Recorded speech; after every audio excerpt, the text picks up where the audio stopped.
Կուրատոր չէ, նշանակի Կիրիատոր է նշանակի, Կիրիենկոին։ Հիմա այդ Կիրիատորը իր ուրեմն ինչ որ խոսնակի միջոցով, անանուն խոսնակի միջոցով վեդեմստիներին, իսկ բնականաբար այնտեղ ոչ մի աղբյուր, անանուն աղբյուր առանց անձամբ հենց, եթե ինքն է արդեն կուրացիա անում, առանց իր կուրացիայի կամ կիրիացիայի չէր իհարկե այդպիսի ինֆորմացիա տա այն մասին, որ գիտեք ինչ կա, մենք հիմա հələ էլեկտորալ խնդիրներով չենք զբաղվելու առայժմ, չի նշում չենք զբաղվել, առայժմ, այլ ինֆորմացիոն խնդիրներով ենք զբաղվելու, ինֆոտերոր, այսինքն այն ինչ որ այլ երկրներում արեցին, իսկ էլեկտորալ խնդիրներով էլ բնականաբար ընտրություններից առաջ են զբաղվելու, էլ ինչ որ նույն Ռումինիայում արեցին, հա, մենք տեսանք ինչ բազա նախապատրաստեցին մի տարի այդ ինֆոտերորի համար եւ սկսեցին արդեն այդ բազան զարգացնել, ընտրություններից անմիջականացում առաջ այդ ինֆոտերորը կիրառեցին իրեն հույսով, որ պետքա դեմոկրատական գործիքներ եւ ազատ խոսքի գործիքակազմ օգտագործելով ոչնչացնեն դեմոկրատիան Ռումինիայում, բայց Ռումինիայի դեմոկրատիան բավականին ուժեղ գտնվեց, բռնեցին սիրուն, չեղարկեցին արդյունքները այդ ընտրությունների, այդ ռուսական պրոքսի ուրեմն այդ անձնավորությանն էլ արգելեցին ընդհանրապես հաջորդ ընտրություններին մասնակցել։ Այսինքն մենք պետք է պատրաստ լինենք նաև դրան, ոչ մեկ չմեղադրեց ռումինացիներին դրա համար, ոչ մեկ չմեղադրեց մոլդովացիներին դրա համար, որ 300,000 ընտրակաշառք ստացած անձանց արգելեցին բաներին մասնակցել եւ չեղարկեցին իրենց ըստ էության հնարավորությունները խափանելու էլեկտորալ ժողովրդավարությունը Մոլդովայում։ Այսինքն, գիտեք, երբ որ ավտորիտար, շատ դեպքերում արդեն դիկտատորական համակարգը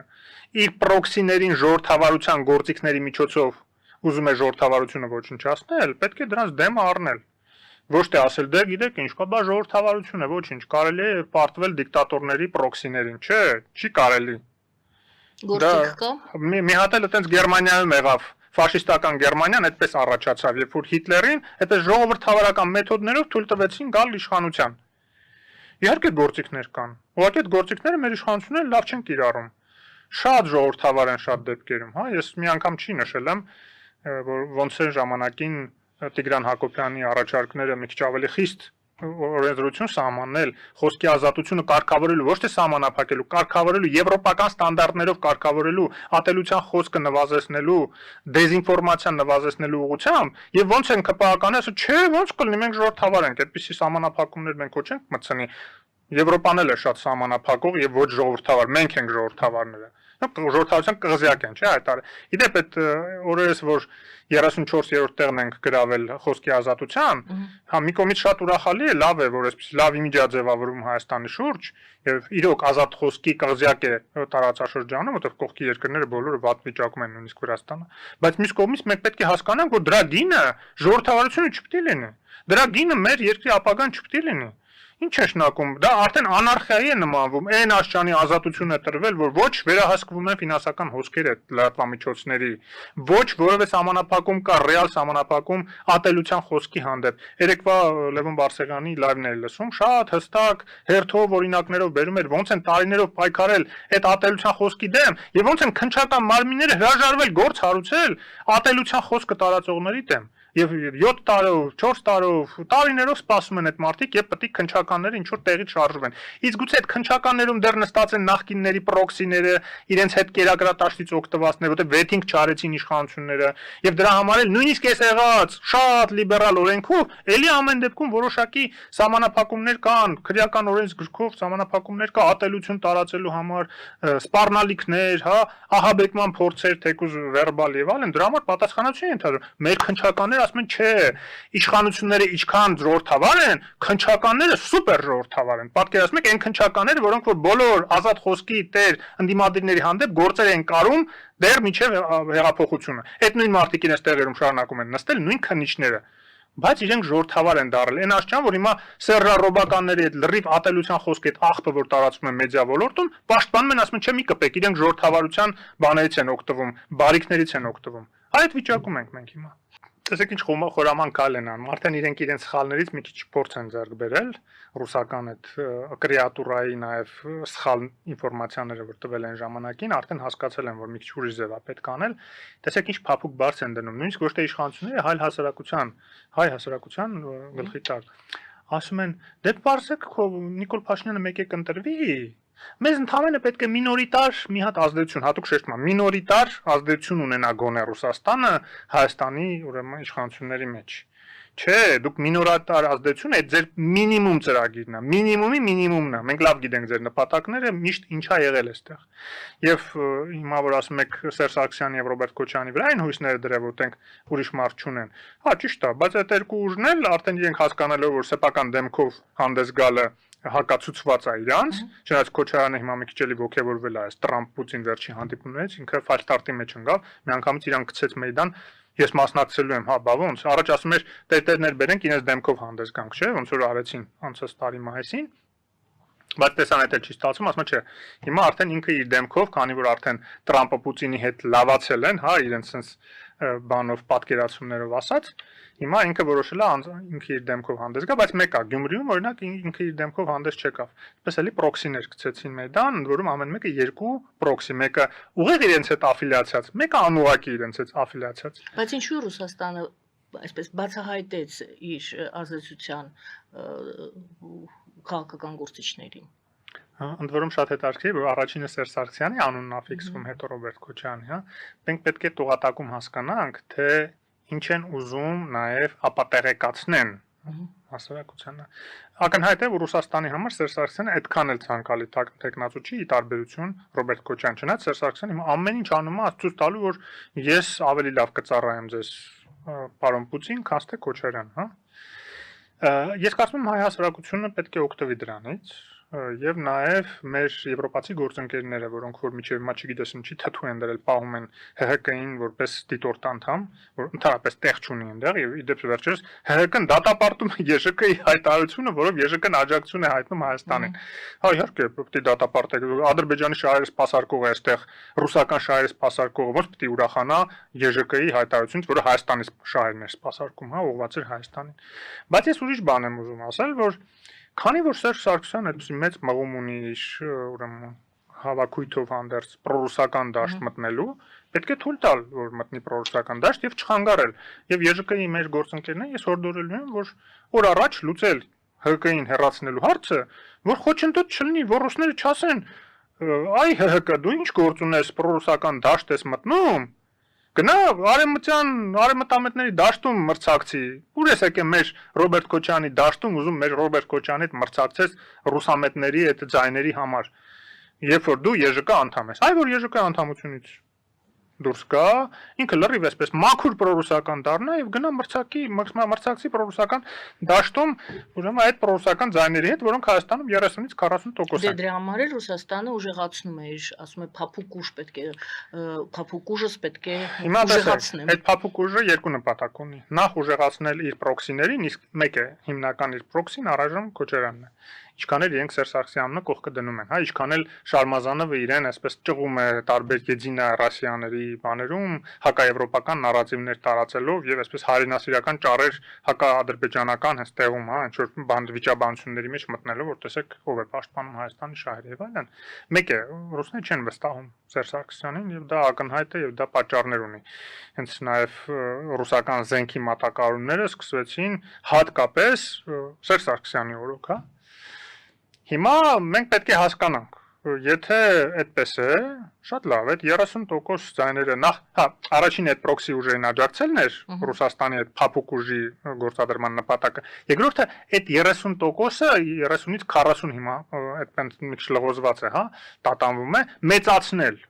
այդ պրոռուսական ուժերի ձայները մեծացնել։ Դրա համար տարբեր գործիքներ կան, չեմ ուզում հիմա ասել, նաև չհուշեմ իրենց այդ գործիքները, եթե չգիտեն որոշների մասին,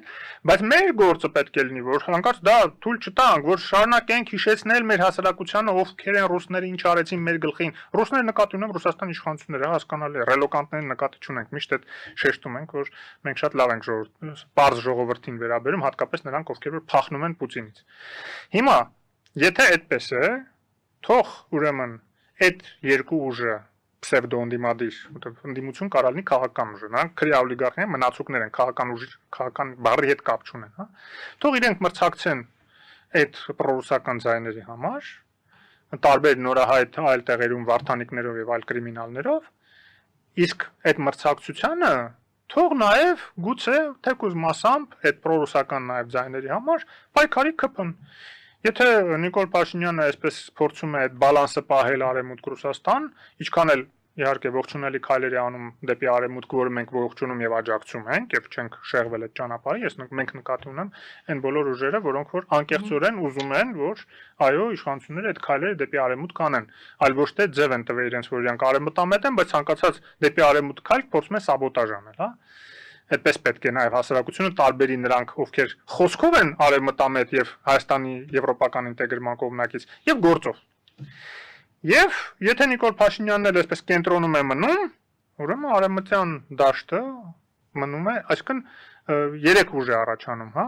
Նիկոլ Փաշինյանը ԿՊ-ն, որը մեջտեղում է լինում, այս ուրեմն սանդղակում, արևմուտք Ռուսաստան սանդղակում, մեջտեղում է մնում եւ կարողանում է նաեւ պայքարել պրոռուսական ձայների համար եւ պրոռուսական այդ 30-40%-ի համար արդեն պայքարում 3 ուժ։ Եվ դա մեծ հնարավորություն է ստեղծում, որ պրոռուսական ձայների մի զգալի մասը ամեն դեպքում ժողովրդավար ուժը վերցնի, հա, որը որ ԿՊ-ն է։ Եվ արևմտամետ ձայները, եվրոպական ինտեգրման կողմնակից ձայները, որ մեծամասնություն են մեր հասարակության մեջ, արդեն կտանեն այն ուժերը, որոնք որ իրոք եվրոպամետ են։ Ես հուսով եմ, որ դա նախ եւ առաջ Եվրադաշինքն է լինելու, որը որ իր բոլոր քայլերով եւ գործողություններով իր հետևողականությունն, նվիրվածությունն էլ այդ գաղափարին ապացուցեց եւ բացի լոլոներից եւ մենակ հարցազրույցներ տալուց ինքը նաեւ գործ է անում, տեղում պայքարում է։ Չենք մոռանում Գյումրիում այնուամենայնիվ ընդամենը 2000 կարծեմ ձայն հավաքեց։ Հա, բայց միակ ուժն էր, որը ներկայացված էր եվրոպական ինտեգրման կողմնակիցներից Գյումրիի հետ բարդ տարածաշրջանում, որտեղ ռուսական բազա կա, ռուսական բազայի հետ տնտեսական հսկայական կապեր ունեցող մեծ թվարժ բնակչություն կա, արտագաղթ Ռուսաստանից բաներ փողեր ստացող մի զգալի մաս կա, եւ վերջիվերջում այնտեղ շատ սուր մրցակցություններ նաեւ ոչ քաղաքական միջոցներ, որտեղ կրիմինալներ մասնակցում են այնտեղ, հա, այդ բարդ պայմաններում, այո, քաջություն ունեցավ միակ պրոեվրոպական ուժը, որ քաջություն ունեցավ մասնակցել եւ ժողովրդին այլընտրանք առաջարկեր գոնե Բայց 2000-ը քիչ են, 2000-ը այն մեր համակարգացիներն են, որոնք եկել են քվեարկել են նաև Եվրոքվեի օգտին, եւ մենք չենք կարող իրենց թողնել, մենք նկատի ունեմ եվրոպական ինտեգրման ջատագով ուժերը, թողնել ասել դե հիմա մեկա մենք մեծ շանսեր չունենք հաղթելու, ուրեմն գնացեք ուզում եք ընտրեք։ Հիմնական այլընտրանքը ես վստահ եմ հենց այդ ուժերն են լինելու։ Հիմա Եվրոդաշինքը դա կլինի, թե Եվրոդաշինք պլյուս կլինի, ինչ որ էլի ուժեր միավորված, այո։ Եվ պետք չի նաև Գյումրիի հետ համեմատել այն իմաստով, որ համապետական ընտրությունները միշտ գնում են նաև այլ օրակարգերով, անվտանգային, արտաքին քաղաքական, Գյումրիում ինչ արտաքին քաղաքականությունից խոսենք կամ ուրեմն անվտանգային ինչ օրակարգերից խոսենք։ Այդ պրոռուսական ուժերն են, որ բոբո են սարքել Եվրոդաշինքին, ասում են. «Օ, դուք գալիս եք, որ թուրքերը գան, դուք գալիս եք, որ ռուսներին հանեք, թուրքերը գան մեզ գրավեն, մորթեն, ուտեն, հոշոտեն, ես ինչ անեն»։ Այդ վախերը տարածում են հերթական Շատերի վրա դա ազդում է, գիտեք, երբ որ մանավանդ ժամանակը քիչ է եղել մարդկանց բացատրել, որ այդ ռուսական բազան տրոյական ձի է ավելի վտանգ է, մենք տեսանք ադրբեջանական սահմանին ոնց եկավ պաշտպանեց ու պատկերացրեք նույնը լինելու է նաև Աստված չանի, եթե հանգարց մի օր ինչ որ վտանգ սպառնա Թուրքիայից, որը որ կարծում եմ պետք է դիվանագիտական ճանապարհով լուծել, մանավանդ այդպես ոչ մի սպառնալիք միջև հիմա չի եղել Թուրքիայի կողմից, բացի 93 թվականից, երբ որ հայկական ուժերը մտել են Քարվաճար Եվ Wikileaks-ից եւ այլ տեղերից մենք իմանում ենք, որ Թուրքիան այն ժամանակ պատրաստվում էր հարձակվել Հայաստանի վրա եւ ամերիկացիները թույլ չտվեցին իդեպ։ Դա էլ մի կարևոր հանգամանք, որ պետք է հաշվի առնել։ Բայց այսօր Թուրքիայի հետ փորձ է արվում հարաբերությունները կարգավորել։ Հենց այդ կարգավորման դեմ էլ նաեւ ուղղված է լինելու այդ Փափուկ ուժ կոչվածը, որ տեղեկատվական terror պատրաստում են իրականացնել, բա ինչ են տեղեկատվական terror-ը։ Ուզում եմ հիմիկվանից ասեմ այդ նարատիվները, անգիր գիտենք, բոլորը գիտենք։ Թուրքիայի հետ հարաբերությունները վտանգավոր են։ Ով որ Թուրքիայի հետ հարաբերությունների կարգավորման կողմնակից է թուրքական գործակալ է, Թուրքի ես իմ շպիոն է, ուզում է Թուրքիան գա այստեղ սա գրավի, բոլորիդ մորթի եւ այլն, այդ մեկ։ Երկրորդը, ով որ ուզում է որ ուրեմն եվրոպական ինտեգրումը լինի, ուզում է այստեղ ընտանեկան արժեքները ոչնչանան, բոլորը դառնան գեյ բան, այսինքն այդ նույն բաները, ինչ որ Գյումրիում նույնիսկ օգտագործին տիմի ժամանակ։ Եվ երրորդը այդ անվտանգային Ադրբեջանի հետ բաները, որ սուտ խոստումները, որ Հիմա արդեն նամակ են գրում, չէ՞, Բալասանյանի այդ նամակը հայտնի Պուտինին, հա, որ Վիտալի Բալասանյանի, որ բան անեք, մի բան արեք, հուսով ենք մի փոքրիկ մեջբերում բերեմ, հուսով ենք Վիտալի Բալասանյանն է գրում, բաց նամակով ռուսաց թագավորին, հա, հուսով ենք ձեր միջնորդությամբ Ղարաբաղի հայերը, հայրենական մեծ պատերազմում հաղթած ժողովրդի ժառանգները կվերադառնան իրենց պատմական հայրենիք։ Ես արդեն այդտեղ տրամաբանություն չեմ տեսնում, ես այնտեղ տեսնում եմ ուղղակի ծառայամտություն։ Հիմա այդ մարդը ծառայում է Ռուսաստանին հաստիկով, թե ծառայում է ուղղակի որտեղ իր մտածողությունն է ծառայամիտ։ Այդ արդեն իր խնդիրն է։ Բայց փաստ է, որ դա ծառայամտություն է, այսքան բանից հետո Ռուսաստան արեց Արցախի գլխին նախ եւ առաջ։ Երբ որ մենք ասում ենք այստեղ, որ կոսովացման միակ տարբերակը այն է, որ դուք արևմուտքի միջոցով դա անեք, որովհետեւ կոսովացում Ռուսաստան երբեք չի անում։ Իսկ մեր առաջարկը կոսովացումն էր, որ գոնե այնպիսի պայմաններ ստեղծվի, որ միջազգային զորքեր այնտեղ մտնեն, անվտանգություն ապահովեն, կարգավիճակի հարցնել, թեկուզ ուշ քննարկվի, եւ քննարկվի ինչ լինի, բայց գոնե անվտանգությունը ապահովի, այնտեղ մարդիկ մնան։ Չէ, պետք է լինեն անպայման ռուսական խաղապաններ, միջև վերջել Արայք Հարությունյանը գնում էր ասում էր ՄԱԿ-ի զորքեր բերեք, բայց ռուսական խաղապաններ պետք է մեջը լինեն։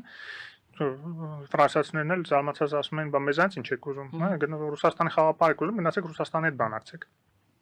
Եվ երբ որ ասվում էր գոնե Ադրբեջանի հետ ուղիղ բանակցություններին Միացյալ Նահանգների առաջարկած գնացեք մասնակցեք, նույնիսկ դա չարեցին, հա, այդ նույն Բալասանյանների նաև ակտիվ մասնակցությամբ Արայք Հարությունյանը չնայած հակված էր, որ գնա Սոֆիա, Բրատիսլավա, հա, ու Սոֆիան մերժեցին հիմնականում, Բրատիսլավան արդեն ադրբեջանցիները մերժեցին։ Չեք կարծում, որ Արցախյան խաղաքարտը կօգտագործվի այդ փափուկ ուժը։ Միանշանակ, բա ինչ եմ ասում։ Հիմա էլ նաև սրում են արցախցի հայաստանցի այդ նարատիվը, եւ շատ ցավալի է, որ նույնիսկ իշխանություններից որոշ մարդիկ տրվում են այդ գործընթացին այդ սրելուն, չգիտես ինչի, այն ինչ որ մի քանի արցախցի կարող են հելնել միտինգ անել իրենց սոցիալական խնդիրների համար, ինչքան էլ այնտեղ քաղաքականացման փորձեր լինի նաև նախկինների այդ քրեա օլիգարխիայի կողմից, չի կարելի այդ մի քանի հազար հոգով դատել ամբողջ 100,000-անոց մեր արցախահայության այդ համայնքի մասին։ Սոցիալական խնդիրներ ունեն, պետք է բարձրաձայնեն։ Դա էլ մի կողմից, այո։ Ունեն բարձրաձայնելու եւ հասնելու միանշանակ համամիտ եմ եւ հարցերի լուծմանը։ Այդ հարցերի ինտեգրման պետք է լուծվի։ Չեմ ասում, որ միակողմանիորեն այդ մարդիկ ճիշտ են, որովհետև իրենք էլ պետք է մի քիչ ավել ջանքեր գործադրեն, աշխատատեղեր իրենց համար գտնելու, որևէ աշխատանքին համակերպվելու, հասկանալով, որ կրկնակի ավելի քիչ չդատենք եւ այս թեմայի մեջ այդ չմտնենք, հա, որովհետև սա մեծ թեմա է։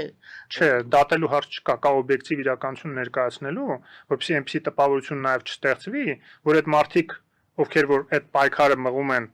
դուրս են գալի հրապարակներ նաև իշխանությունների հետ ուզում են այդ բանավեճը սկսել, իրենք ամեն ինչում ճիշտ են։ Ոչ, ես բազմաթիվ արցախցիներ գիտեմ, որոնք որ լավ էլ գտել են իրենց տեղը, ինտեգրվել են, աշխատանքել են գտել, ինչքան էլ որ այդ աշխատանքը վարձատրվում է ավելի ցածր, քան Արցախում էր վարձատրվում, որտեղ դա հիմա այսպես է Հայաստանի պայմանները, մենք ավելի շատ այդ գումարներ տրամադրել ենք ժամանակին Արցախին, որ այնտեղ ամենաբարձր աշխատավարձը լինի, մարդիկ լավ զգան իրենց այնտեղ։ Բայց այստեղ հասկանալով այդ ամեն ինչը համակերպել են եւ մեզ այդ հավասար այդ պայմաններին համակերպվում են եւ աշխատում են։ Ես կոչ կանեի նաեւ նույն հաջողությամբ նաեւ զինված ուժերում մասնակցեն ավելի ակտիվ մեր արցախահայությունը, հա։ Այդ խնդիրները կա, դրա մասին չբարձրաձայնել չի կարելի։ Բայց եթե մենք հակադիր ես գիտեմ այդ խոսակցությունները, բերում եմ հակադիր ձեզ տեսակետ, ասում են չեն վերցնում այնց նույն, դուք ասեցիք զինված ուժերում, նրանք կարող են օգտագործել, վերցնել աշխատանքի մեծ փորձ ունեցող 30 տարի վերջապես այնտեղ մարդիկ զինվորները զինվորական աշխատանքը հրաշալի են։ Գիտեմ, այդ ինչ դեպք է եղել, որ չեմ վերցրել, չեմ ուզում ասեմ ընդհանրապես այդպես թեմա է։ Չեմ ուզում ասեմ ընդհանրապես որ այդպիսի դեպքեր չկան, գուցե ինչ որ այդպես խտրական դեպքեր եղել են, բայց հիմնական տենդենսը այն է, որ չեն գնում, որտեղ այնտեղ կրկնակի երակի պակաս է այսօր վարձատրությունը հայկական բանակում, քանց Արցախում են այդ մարդիկ ստանում։ Եվ մեկ, երկրորդը, չեն ուզում, որտեղ ոչ իրենց համապատասխան պաշտոններ են ուզում, օրինակ այնտեղի Բարսաշճյան սպաները, որ շատ դեպքերում նույնիսկ հակացուցված ընդհանրապես որևէ պաշտոն ստանան այստեղ, որտեղ մենք տեսանք այնտեղ ինչ էին անում այդ սպաները եւ ինչ արեցին։ Ես երբ որ ասում եմ նկատի ունեմ զինվորականությանը նախ եւ առաջ, այն շարքայիններին, սպայական ներքևի այդ կազմին ստորին սպայական կազմը, հա, ասենք լեյտենանտներ, կապիտաններ եւ այլն, որոնք որ իրենց հայրենասիրության ցույց են տվել, պայքարել են, պատերազմին մասնակցել են, ամեն դեպքում իշխանությունները սխալ են անում, երբ որ թույլ են տալիս իրենց տարբեր ներկայացուցիչներ այդ հայաստանցի, արցախցի այդ բաժանման նարատիվը խորացնեն, որտեղ դա հենց նույն այդ ռուսական Կիրիենկո այսօր անվանենք արդեն, հա, Կիրիատրների այսպես հիմնական թեզն է լինելու, որpիսի այդ էլ մի առանձին խումբ իրենց հենասյուն դարձնեն տարբեր իրենց գործակալական ցանցեր այստեղ առաջ մղելու համար։